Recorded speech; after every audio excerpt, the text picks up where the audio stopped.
Hi everybody, Mr. Spirig here. Today we're going to be doing a whole bunch of testing on this Chrysler Lebaron 1985 2.2 liter 4-cylinder. We're going to do today we're going to start with our ignition coil testing. I'm going to show you how to check the primary and secondary sides for resistance, and then we're going to do a little other ignition work on this vehicle. Okay, so we are going to do the resistance testing on the primary and secondary circuits here. So I'm going to start out by going across the primary. I'm going to go between the coil positive and the coil negative.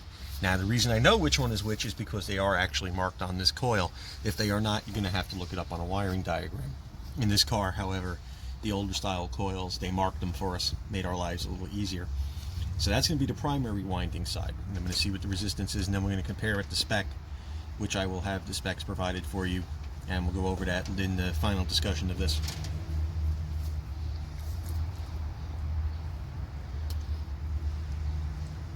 Okay, we have a reading here of 1.4 ohms between the terminals of the primary side. Now the second test we're going to do is going to go on the secondary side of the coil. Now they both use the same ground, so we can still go to the ground post of the coil, and then we're going to go right up the center of the electrode and get our reading there. And that is 10.28 kilo ohms. So that's 10,000 kilo ohms. No, 10,000 ohms rather. There's a lot of resistance on that, but remember the windings on the secondary side are quite a bit more than on the primary side in the ignition coil. So we have good continuity between both, and we'll check the specs to be sure that we are on the number. Oh, one other test they wanted us to perform, and we can do this on either side, is go between the case of the coil and the center electrode, and go between the case of the coil and the primary, and see if we have continuity.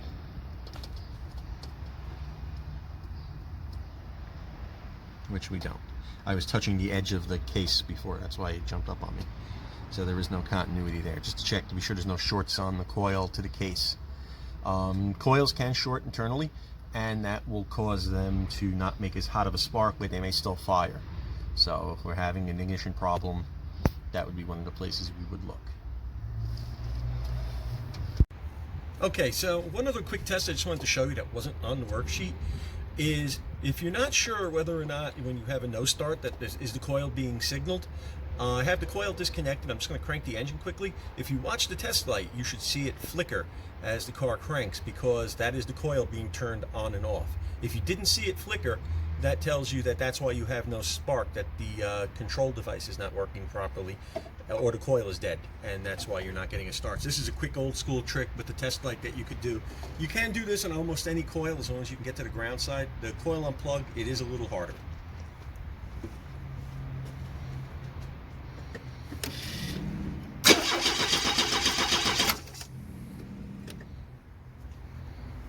Okay, able-bodied assistant, did it flash?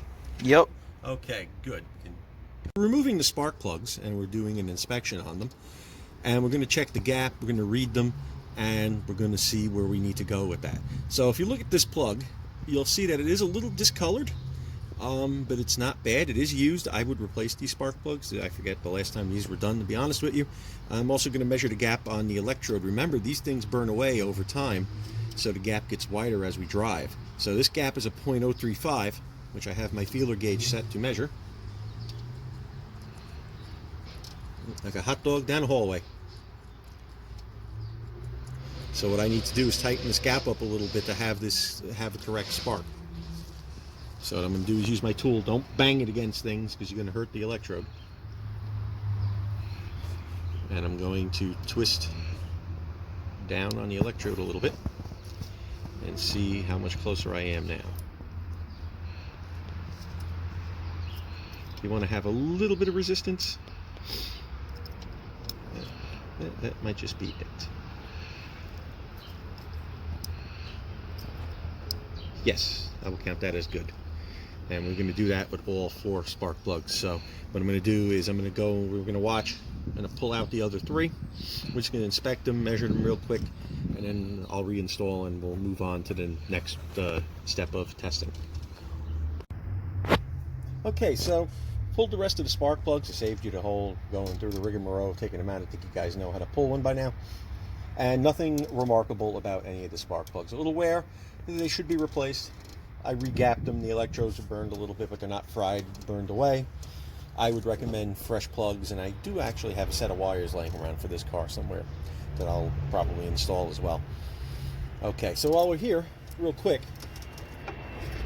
I'm also going to just show you quickly how to test one of the spark plug wires. This is the cylinder 1. Also looking at it for wear, because on this design it actually is the electrode in the cap. Others, the cap has an electrode, but don't worry about that. You don't see distributors anymore. But I'm going to just take a measurement of the resistance of this wire to show you what they're talking about with that. So I'm just going to go right from here to here.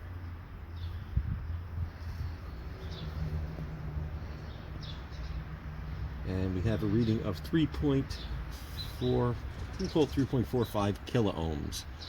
Yeah, there's over 3,000 ohms of resistance in these wires, and that is a normal thing for these because they actually do help control the spark as it travels. When you see a cutaway of one of these wires, you'd be surprised how very little of this wire actually conducts electricity and how much of this is actually just insulation. Okay, now I'm going to reinstall the spark plugs and move on to another test.